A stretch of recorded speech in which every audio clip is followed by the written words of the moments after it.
Good evening. So we start with a new chapter today, that is complex number. So this is the first part of the complex number. We will just learn what is a complex number and how we use the complex number and how we represent the complex number and different properties related with it. Okay. So complex number is something which is, you can say, it's a mixture of real and imaginary numbers. Okay. So earlier we have learnt, or we have the concept what are real numbers, but imaginary numbers we will learn more deeply now.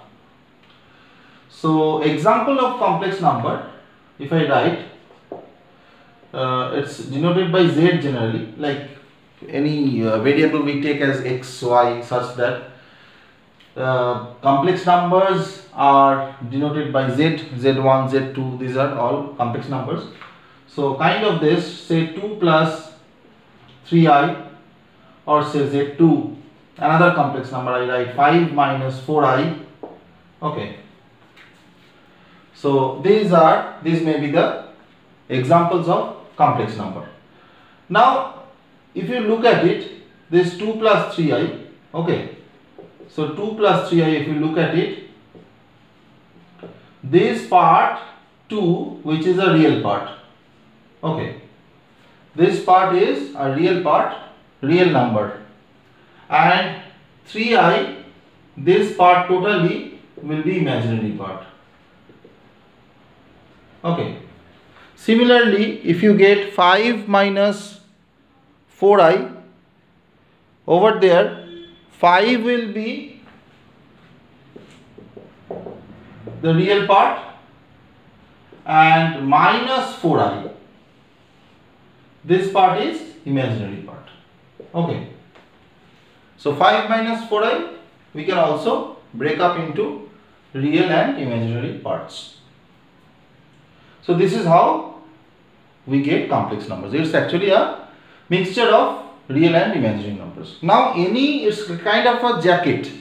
So any number can be represented in the complex form. Say if I want to express 4 in complex form. So you know 4 is a pure real number. It's a real number only. So it's an integer, it's a natural number, it's a real number. Okay. So if I want to describe, if I want to represent this as a complex number, so I write 4 plus 0i. I can write 4 is the real part, 0i is the imaginary part. Like say if I want to write 2i minus 2i as, so minus 2i is what? Minus 2i is it's purely an imaginary part, imaginary number. So if I want to write it in the complex form, I have to write 0 minus 2i, like that. Okay. Now the next question is, what is this I? We are talking about this I. So what is this I? Okay. This I we have to know, which is very important for learning the complex number. So this I is iota. Okay. So it's a German symbol, iota. IOTA, iota, it's a small I. Okay.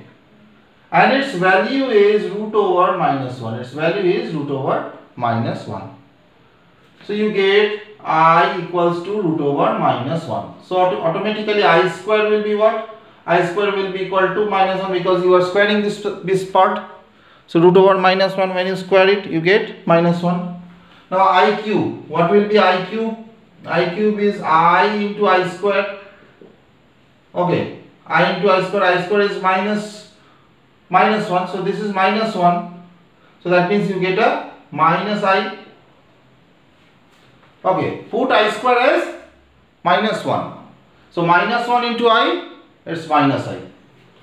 Then I4 is I square whole square. Now I square, you know, it's minus 1. So minus 1 whole square, it becomes 1. Okay. So these are the different powers of I we deal with. Now if I write I5, what is I to the power 5? I5 is nothing but I into I to the power 4. Now you get I4 as 1, so it will be I. Okay. Now it is I to the power 6. What is I to the power 6? I square into I to the power 4. Again, I to the power 4 is 1. This is 1, and I square, you know, I square, what is I square? I square is minus 1. So this become minus 1. Now if you get I7, what is I7? I cube into I4. I4 is 1 and I cube is minus I. So basically you see the same things are getting repeated. This is I. So I minus 1 minus I and 1. So all these things are getting repeated. I8 will be what? I4 whole square. So this will be 1. So look at it. These values are getting repeated with every multiples of 4. Okay. Similarly, if I write something like, if I continue writing this, say something like I9, then I10, then I11, then I to the power 12. Okay. So these values are repeated. This will be I, this will be minus 1, this will be minus I, and this will be 1. So these values are repeated. Again, if you can go on writing I13, I14, I15, I16. So these are repeated like that. Okay. So I is actually the imaginary part root over minus 1, which when multiplied with some real numbers, you get an imaginary number. Now how it happens? Let us see also how it happens. Now we know that if x belongs to real number, what happens? X square will be greater than equal to 0. If x belongs to real number, x square will be greater than equal to 0. Now if x square is minus 4. Okay, if x square is minus 4, say another variable we take. Instead of x we take y square equals to minus 4. Then what will be y? Y is root over minus 4. So just you see that this y is actually imaginary. Why imaginary? Because this criteria, it is if it is a real number, if it had been a real number, if, then y square would have been greater than equal to 0, but it is not. But it is not. It's actually y square equals to minus 4. So that means square of any number is always positive or equal to 0 if it is a real number. Now square of imaginary numbers will be negative. So these numbers cannot be plotted on the number line. So the numbers which cannot be plotted on the number line, we consider them as imaginary numbers. So this is how we get the concept of I, iota and the imaginary numbers. Now you get several sums regarding this I and all. So we can do few of them. Say for example, sometimes it is asked you to find out I to the power say 251. So are you going to calculate this up to 251? I to the power 251? No. We use actually this I to the power 4 technique, because we know this I to the power 4 is actually equal to 1. So we get the powers of 4 into it. Okay. So if I convert it into the powers of 4, then what it will be? It will be 248 and I cube. Look at it, 248 plus 3 will be 251, and 248 is a number which is divisible by 4. That means if you write I to the power 4 raised to the power raised to 62. So 4 2s are 8, 6 4s are 24. You get the 240, and here I cube. So this part becomes 1, and I cube already you know the value. I cube is minus I. So as a whole, I to the power 251 becomes minus I. So the value becomes minus I. So this is how we find out the values of I raised to different powers. Okay. Now another example, if I want to show you 1 by I, then what will happen? In case of 1 by I, what we do? We multiply I with both numerator and denominator. Kind of rationalization, but actually not. So I by I square. So what we have done? We have multiplied I with numerator denominator. So it is I, and I square, you know, I square is minus 1. So minus 1. So this becomes also minus I. Look at it. Okay. So these are different examples. This is example 1. This is example 2. These are different examples related with I raised to different parts. We will do few sums from the book also. Let us write a sum now. So I have written two sums. We have to evaluate this expression. Okay. So I plus I square plus I cube. Here we know that we are not going to use this I equals to root over minus 1. You don't need to put it. Okay. We can simply manage this expression by putting I minus I like that. So I square is minus 1. I cube is what? Look at it. I cube is minus I. So I write a minus I, and I4 is 1. So everything cancelled. You get a 0. So 0 is the answer. Okay. Coming to the fourth sum I get. There is a series. All the even powers. 1, then I square, I4, I6, I8, then I10, then I12, I14 till I20. So if I write this is 1, I square is minus 1, right? Then I4 is 1, then I6, what will be I6? I6 is the same value as I square because it's I4 into I square. So this is also minus 1. Then what is I8? I8 is the power. It's 4I4 whole square. That means it's taking the help from this. I4 whole square. So it will be 1.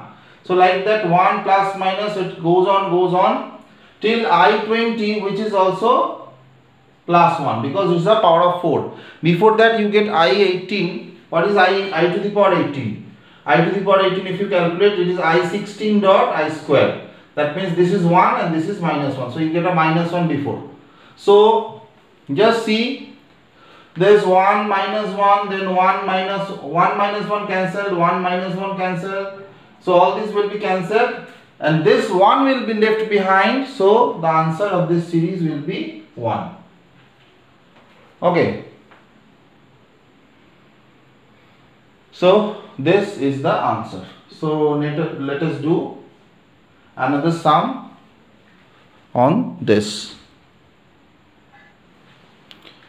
So I have written I to the power minus 999 over here. So here you have to write this as 1 by 999 like that. So convert the power into positive by taking it down. So here I multiply with I, both numerator and denominator. So I get I, then 1000. So 1000 is again a number you know, I4 to the power 250. So this becomes I4 to the power 250 and it's I. So it will be I by 1. So this is I.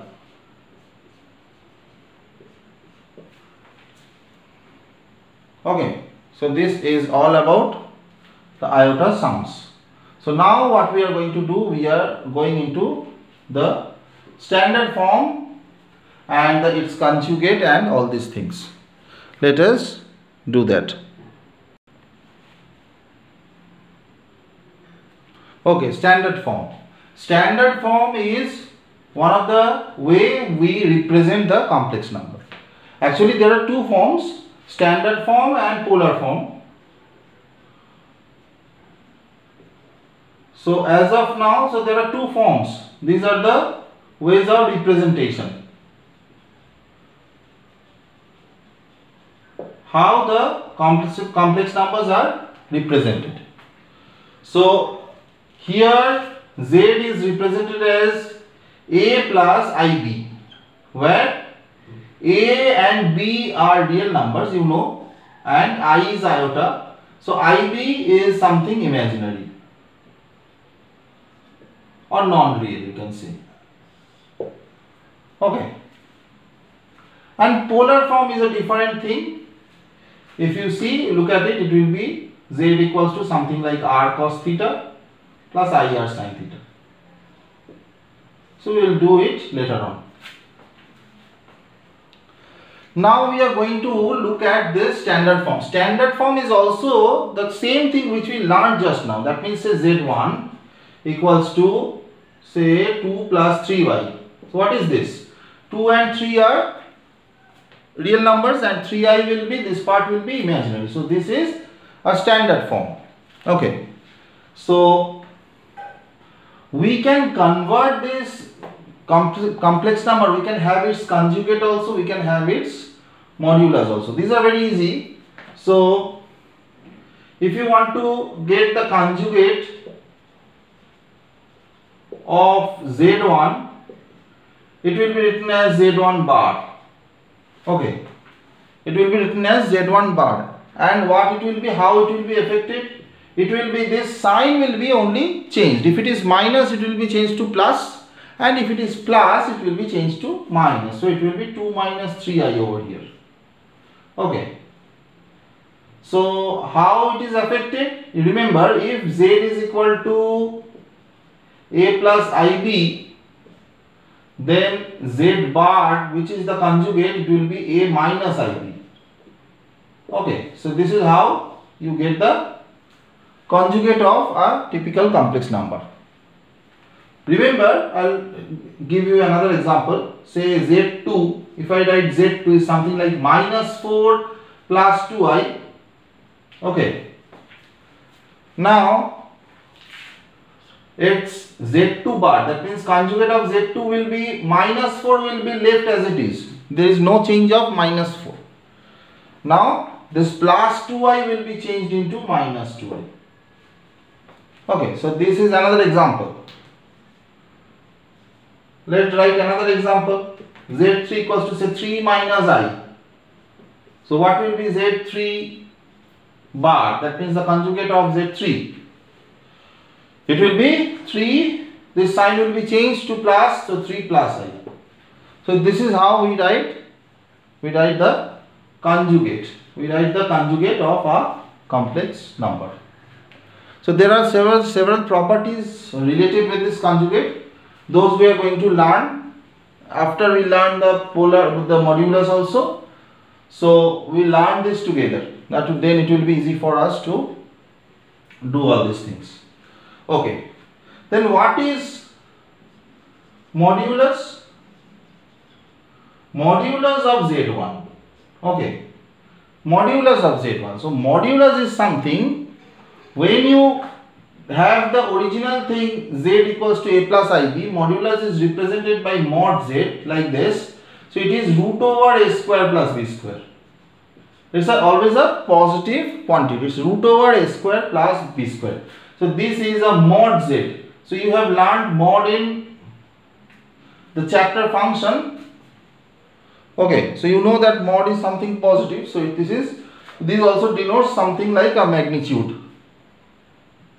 Okay, so modulus of Z1 here, what was Z1? Z1 is 2 plus 3i. So it will be root over A square plus B square. So this is A and B. So it will be 2 square plus 3 square. So 4 and 9, it will be root over 13. Okay. Now, let us write modulus of the next one, Z2. Z2 is minus 4 plus 2i. So it will be a minus 4 whole square. Remember, it's not 4 square, minus 4 whole square. Although it's the same value, but you have to write like this, minus 4 whole square will be 16. 16 plus 4 root over 20. Okay, 20 means 2 root 5. Okay, now modulus of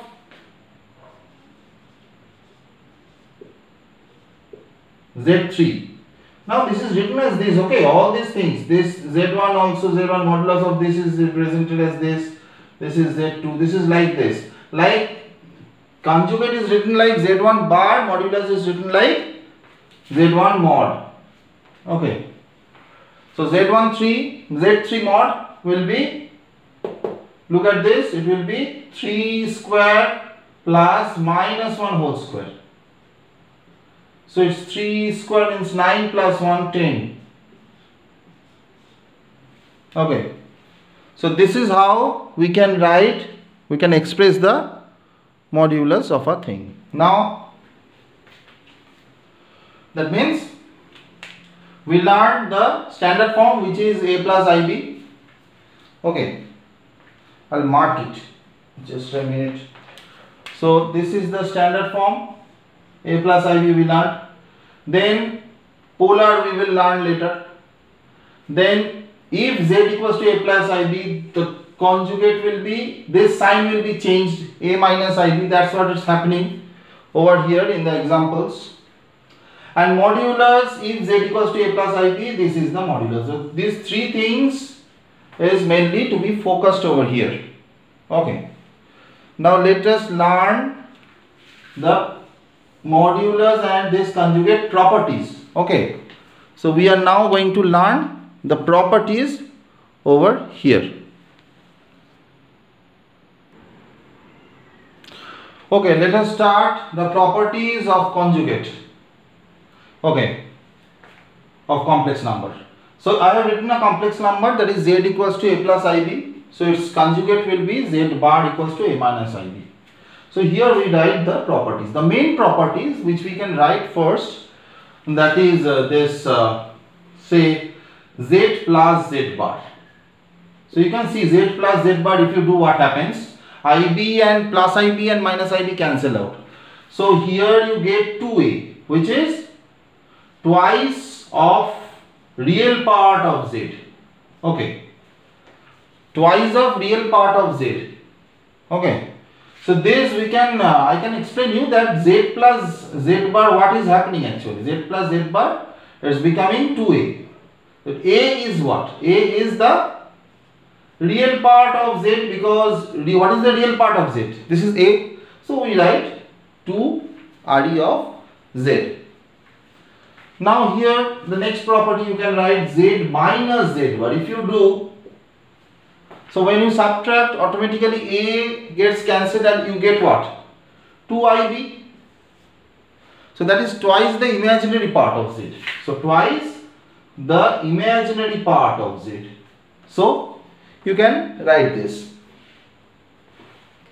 Now another next property which is also important, you get z1 plus z2 whole conjugate.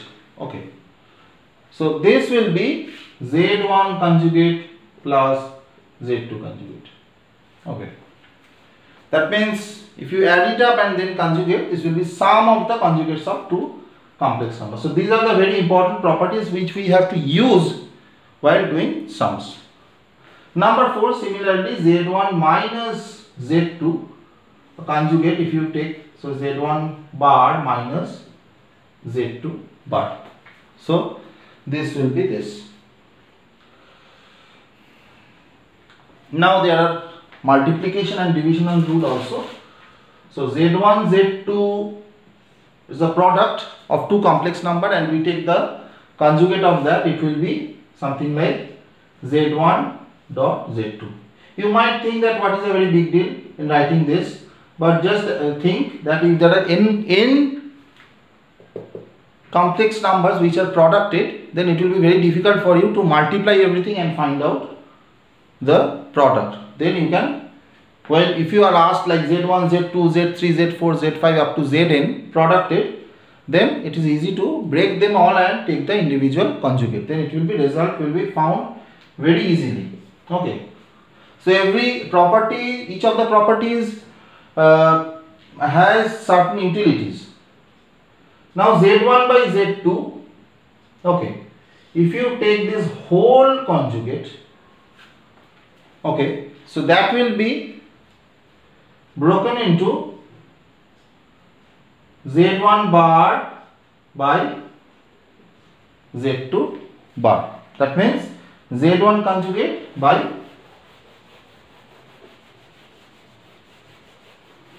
Z2 conjugate. Now next is number 6. I take a conjugate and take the whole conjugate of that. That means A plus IB when conjugated gives you A minus IB. And A minus IB when you conjugate it, so double conjugate. So as if this is some kind of negative positive. Okay. So Z bar and bar of that you get Z.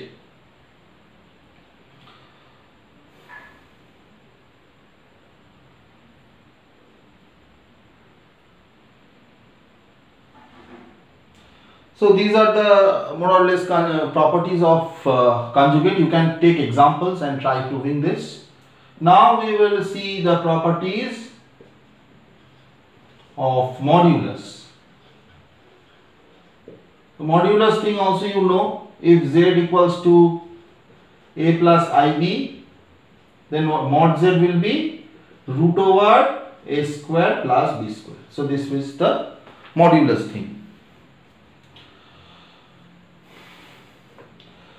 Now while doing the modulus thing, I will first write those additions, those multiplication and the division property. Those are very effective for modulus.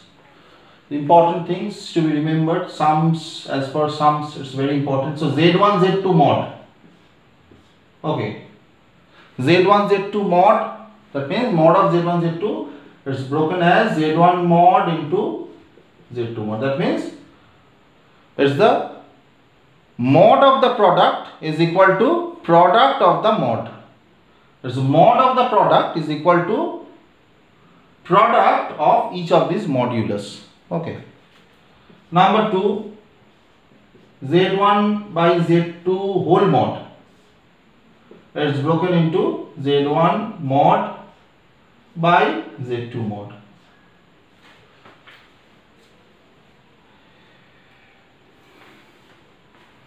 So these are the important properties. That's why I write them first. You could have written them later also. Now I get a very important thing, that Z bar and Z mod and Z bar mod, which is the conjugate, is actually the same and also equals to minus Z. So this we can take some example and see. Let us say Z equals to 4 plus 3i. Okay. Then what will be mod Z? Mod Z will be root over 4 square plus 3 square, which is 16 plus 9, 25. That means you get 5. Okay. Now if you take Z bar, what will be Z bar? Z bar will be 4 minus 3i. And what is the modulus of Z bar? It will be root over 4 square plus minus 3 whole square, which is also 16 plus 9, that is under root 25, and you get 5. So you are getting same result. We are verifying the property number 3. Then minus Z. What is minus Z? We multiply a minus to this. So minus 4 and minus 3i. Here also if you do minus Z mod, then what happens? Root over minus 4 whole square minus 3 whole square. That means ultimately you get 16 plus 9, which is again 5. So just look at this. We are going to write some more properties of modulus over there. Let me erase the board. So this is validated, number 3.